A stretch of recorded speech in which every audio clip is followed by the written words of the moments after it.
안녕하세요. 도전팔팔입니다. 오늘은 부동산 사기, 전세 사기에 대해서 알아보도록 하겠습니다. 실제 있었던 일을 말씀드리는 겁니다.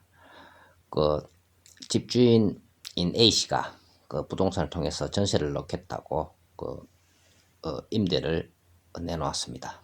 그래서 시가가 얼마냐 했나 하면 1억 1천만 원짜리 빌라를 1억 2천에 세를 놓겠다고 했습니다. 이게 역전세가 되겠죠, 그죠? 그래서 이제 기존에 이제 세입자가 있고요. 그 다음에 이제 새로운 세입자를 구한다는 그런 내용을 부동산에 이야기를 했습니다. 그래서 부동산에 사람을 구해서 이제 세입자가 새로 생기는 거죠.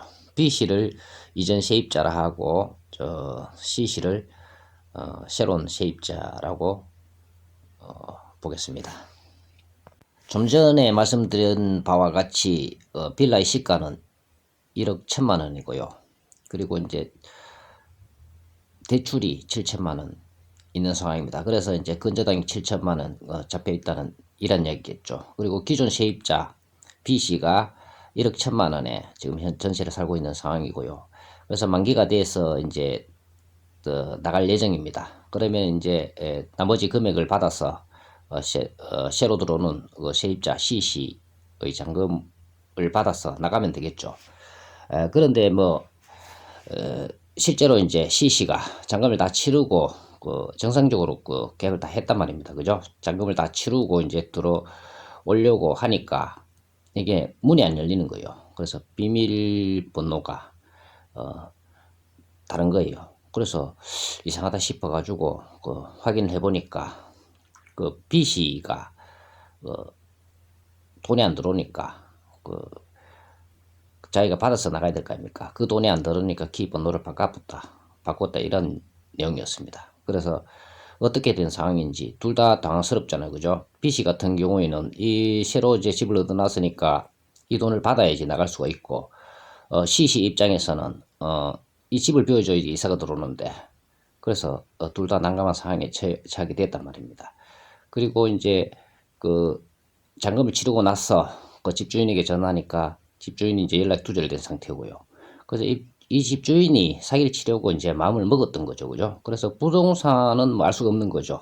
그래서 선의 피해자가 이제 두 사람이 생겼다는 말입니다. 그죠? 이 사람은 이제 B 씨에게 1억 1천만 원을 받고 대출 7천 그러고 새로 들어온 세입자가 1억 2천 받았으니까 1억 1천만 원밖에 하지 않는 집을 이제 자기가 이제 3억을 가지는 셈이 되죠. 그러면 이렇게 되면 이제 어떠한 상황이 발생하느냐 하면 B 씨는 나갈 수가 없지 않습니까? 그죠? 뭐 돈을 받아야지 나가는 거고 돈을 받지 못했으니까 나갈 수가 없는 상황이 되는 거고요. 그리고 이제 C씨 입장에서는 돈을 이미 다 지불을 했는데 자기는 이사가 들어올 수가 없으니까 피해자인 거죠. 그래서 이러한 사기도 있는 것입니다. 그래서 전세 계약할 때는 전세 그러니까 집 주인이 이런 마음을 먹으면은 누구나 당할 수 있다는 것을 명심해야 될 것입니다. 주인 A씨 잔금을 상태입니다. 그런데 집주인이 그 잔금을 B씨에게 돌려줘야 되는데 돌려주지 않아서 발생하는 그런 사건이 되겠습니다. B씨 같은 경우에는 새로 이사갈 집을 계약을 했을 거 아닙니까? 그죠? 그래서 그 계약금을 떼이게 된 상황이고요. 지금 이사를 나가지 않고 일단은 버텨야 될 것입니다.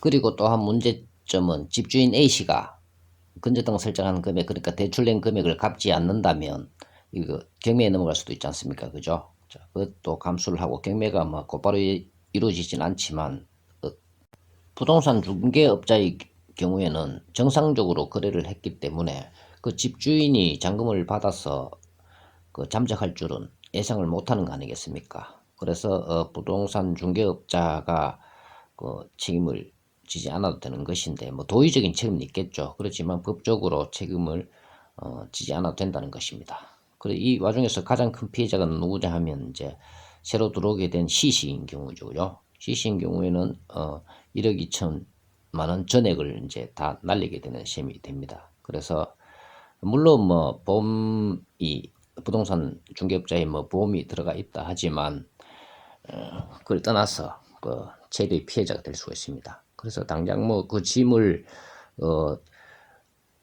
이사하기 위해서 가져온 짐부터 다시 처리를 해야 되고요. 그 다음에 이사 들어온다고 이미 집을 비웠을 거 아닙니까? 그죠? 그래서 그 짐을 어디에다 맡겨야 될지, 그리고 1억 2천만 원을 어떻게 회수해야 될지, 물론 뭐 사기죄로 그 주인을 고소를 하면 되지만, 그 언제 해결될지 알 수가 없기 때문에 가장 큰 피해자가 될 수가 있겠습니다.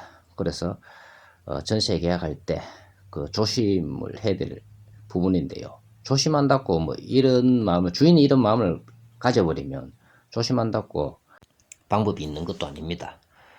물론 이런 피해를 보지 않기 위해서 방법이 아주 없는 것도 아닙니다. 이렇게 될 경우에는 조금 무리수가 있지만은 집주인, 부동산 중개업자, 전 세입자, 그리고 새로운 세입자 그 네 분이 함께 계약을 하고 잔금을 치르고 이렇게 하는 방법이 최고인 것 같습니다.